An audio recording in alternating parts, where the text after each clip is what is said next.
the men down, bullies, blow the men down. To me way, blow the men down. Blow the men down, bullies. I just cut out the material that is the breast hook, but you'll note that it does not fit exactly, even though it is the same size as the template. Well, I did cut it where I left a little bit of material proud. It's going to need some trimming. And also, because there's flare on the sides, let me get this out of the way. There's a little bit of flare here, and that means that there's an angle that has to be cut along the sides of the breast hook. And the stem, although it's pretty close to plumb, there is a slight angle here. So that means that there's bevels on 3 sides. If you happen to be a novice woodworker, or somebody who likes to mill around, repair things, make a few things out of wood, occasionally you're going to have to find an angle to cut on that wood. And there are many different ways to do it, to figure it out. Sometimes you don't have any plans to work off of, and sometimes it's best, more accurate, to take the angle directly from the wood itself. Now, I'm not addressing experienced woodworkers, they know how to do this stuff. But for people that are just starting out, and these are just a few basic tips that I think might help. There's a very simple tool. It's called the bevel gauge. They're made by a number of different companies. This one happens to be made by Stanley. You can adjust it. It has a slot. You can move it back and forth. You can move it at different angles. So what I'm going to do shortly is I'm going to go find an angle that I need to duplicate onto this piece of wood. This part is called the breast hook. This has to be fit right at the bow on the boat. That's the front end, the pointy end. And the thing is, there's a bit of an angle. The stem is not perfectly plumb. It has a slight angle to it, which means that there has to be an angle cut right here. And also there's flare on the sides of the boat, which means there's going to have to be an angle cut on each side of the breast hook. So I have to find those angles. And this simple tool will help me do that. I'm going to show you very shortly how I go right to the work itself, the boat, and I get the angle, and then I take this tool, and without making sure that everything's tight and I don't touch it and adjust it, and I keep it right where it is, wherever I found that angle, I'm going to take it to my bandsaw, in this case, but you can use this to adjust any kind of saw, or table saw, or a jigsaw, or whatever. But this will help you set the saw to the proper angle you want to cut it. Then you go ahead and cut the piece. It's as simple as that. So, without further ado, let me show you what I'm talking about. So what I'm going to do is I'm going to put this plywood up close, and I have it in the proper plane, and I'm just adjusting the blade so that the handle is lying flush against the plywood and the blade is flush against the inside of the stem. I pull it out carefully, and there's the angle I need to achieve at the front part of that breast hook. What I have to do next is I have to tilt the table of my bandsaw such that I can duplicate the angle between the bandsaw table and the bandsaw blade. First of all, to make room, I'm going to put this blade up, and then I'm going to loosen the knobs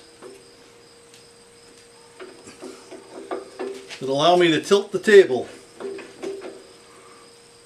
So here's the angle I have to achieve, which isn't much. And I'm just eyeballing now.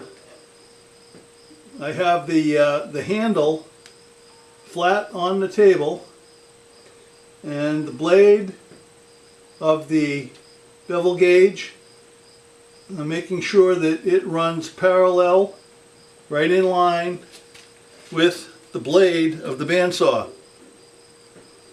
And then I'm going to tighten up the clamps that hold the table, keep it from moving. It'll hold that angle. And now I have duplicated the angle that I need. At this point, I can go ahead and I can cut the wood that I need to cut at the proper angle. In this case, it's the forward part of the breasthook, so that it'll match the angle between the deck and the stem, the inside part of the stem. But first of all, I just have to drop this guide down, and so it's not so high.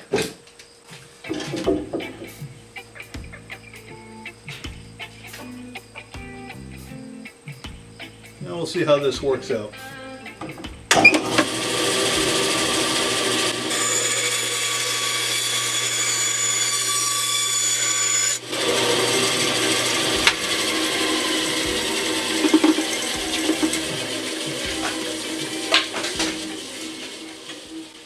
So you can now see that I have the angle I need.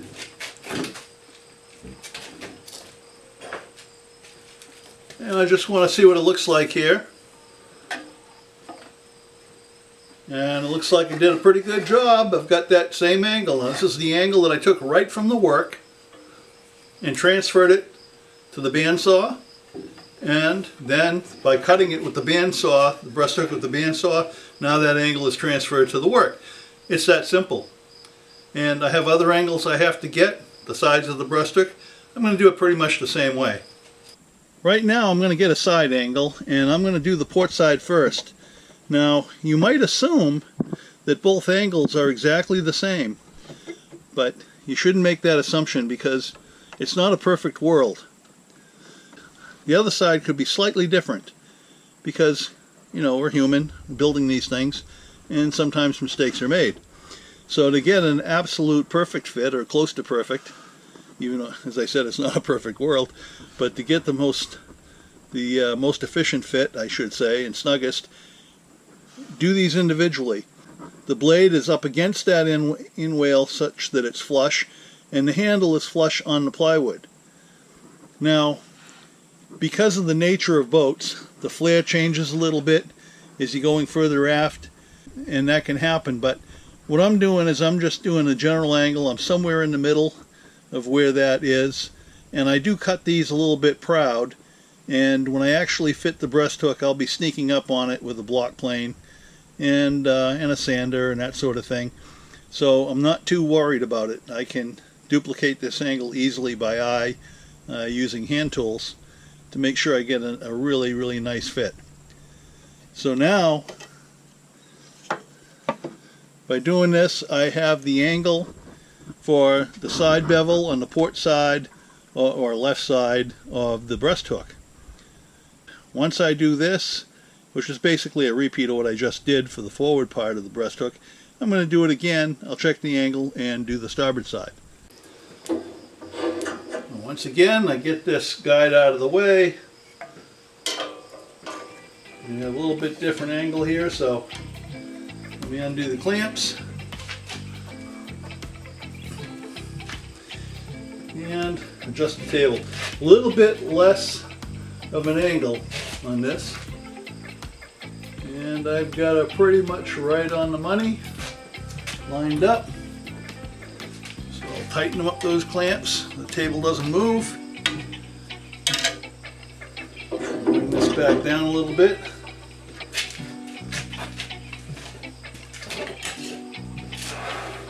And I'll do the basic cut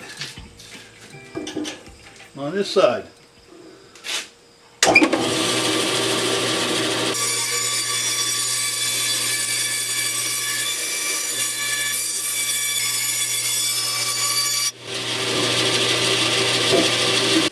So my bandsaw blade was flexing a little bit because I have too narrow a blade. I need a wider blade really for this kind of work, but it's what I have at the moment. I don't have a wider one.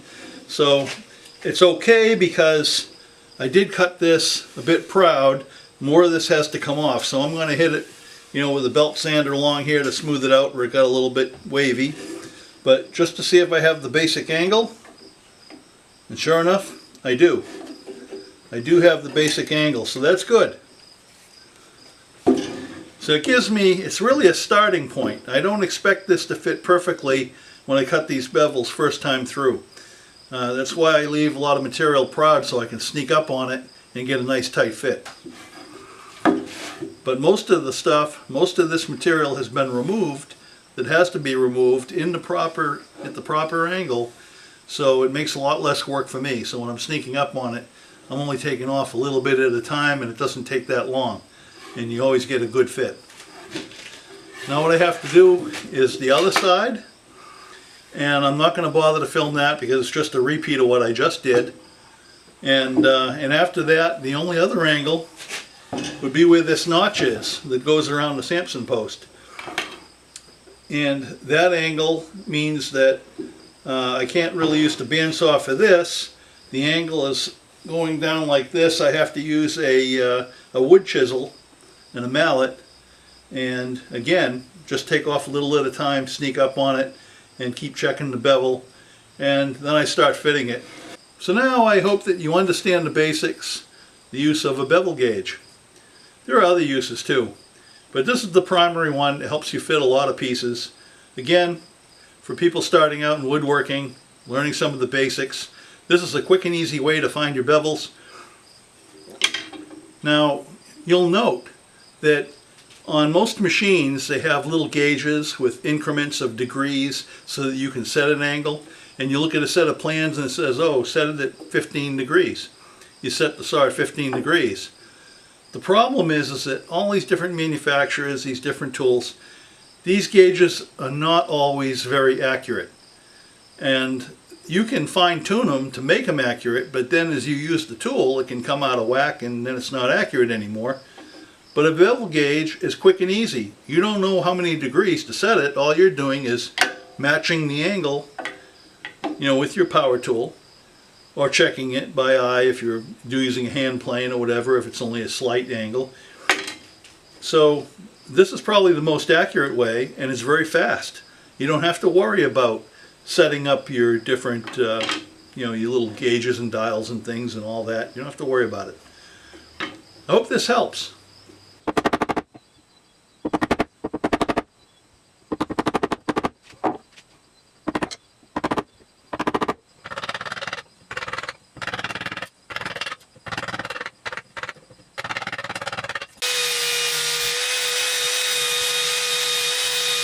This is a little bit of a reenactment because I forgot to turn the camera on when I was doing this part. Basically, when I cut these angles on the bandsaw, what I did was I left it a little bit proud, so it still didn't quite fit into position. So then I came out here, right where I'm standing now, and I took my block plane and I ran the block plane along the sides, along the front, so forth. And then I would try it until I got it pretty close. Then I took my sander, 80 grit, sanded it down, took off a few high spots, and then tried it again. And I did this several times until I got it to the point where it would fit into place.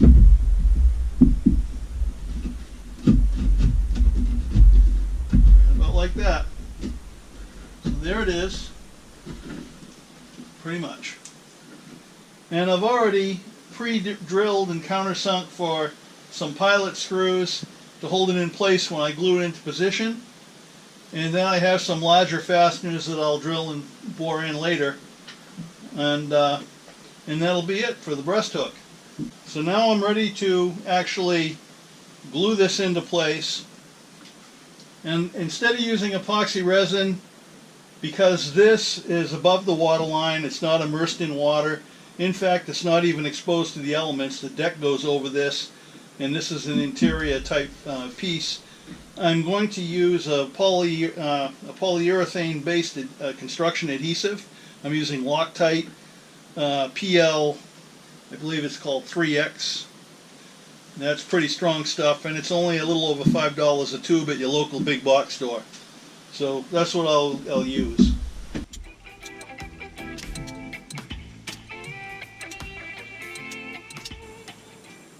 I'm putting adhesive on both sides to make sure I get a good tight bond. Because as I spread this out, it's being exposed to the air, and of course both surfaces on the breast hook and the inside of the boat here, the inwales, it'll start to cure, and then when the two are brought together, the reaction has already been set off.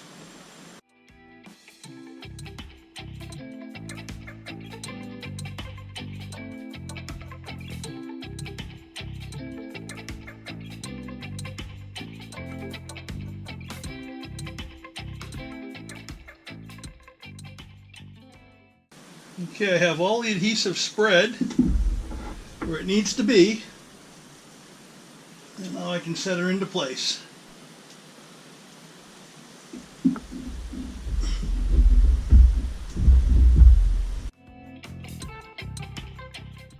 Now I just have to run in those pilot screws.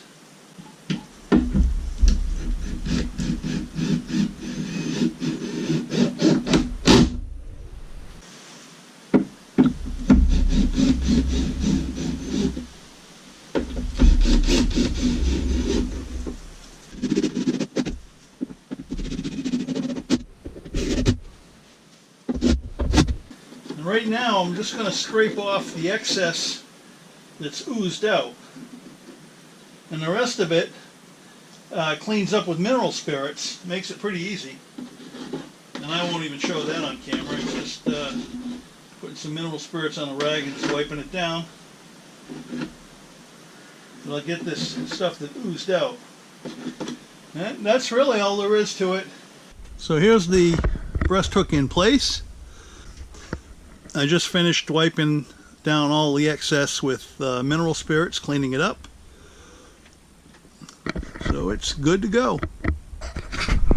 I know that some people are going to be wondering why the wood I used has a straight grain going straight across the boat rather than using a natural knee, which I normally use. I use natural hackmatack knees for breast hook and quarter knees and things like that. But I didn't have any. I couldn't afford to go out and buy any of that material, and the only wood I had to use was, well, what you saw. And because this isn't the type of breast hook which is really the main strong point up at the bow, like it is like on an open skiff or that type of thing, everything's enclosed. It has a deck that's bonded to the breast hook and also bonded to the gunnels, the sides of the boat, that is. It's tied in so many different places. It has plenty of strength. I really didn't have to use a natural knee. So I was able to get away with just using some leftover wood that I had in the shop without having to go out and buy anything. And it'll be plenty strong. The main thing is that I wanted the Samson post to have plenty of strength if the boat had to be towed. Everything's tied in, it's so solid, and the force from the Samson post would go against that breast hook, which goes all the way to the stem. Everything's heavy duty. The stem is 4 inches thick. It's pretty strong. So that's why I used that straight grain wood going across like you saw. Like I said, it's what I had, and I didn't have a whole lot of it either. I thought about taking wood and bringing it up at a little bit of an angle, splitting it right down the center line, joining it together like a big V kind of thing, and trying to get a bit of an angle to it, which I probably could have done, except in this case I didn't have enough material to achieve that, and have it reach all the way back so that it could touch against that Samson post, to lock that Samson post in. That's the reason. But at any rate, if you are building a boat, especially a big open skiff, you want to use some natural knees. Doesn't have to be hackmatack. You could use white oak, especially where you can slice out a knee from where there's a branch coming off the trunk. You slice it lengthwise, you'll see a nice natural, you see the grain curve, and it's really strong. You could do something like that. But for this application, it wasn't really necessary. So, but at least you now know how to make and fit a breasthook. So if you've never done one before. And for the old salts out there, they're sitting there laughing because I didn't use natural knees and all that. Oh well, my boat, not theirs. Hey, thanks for watching.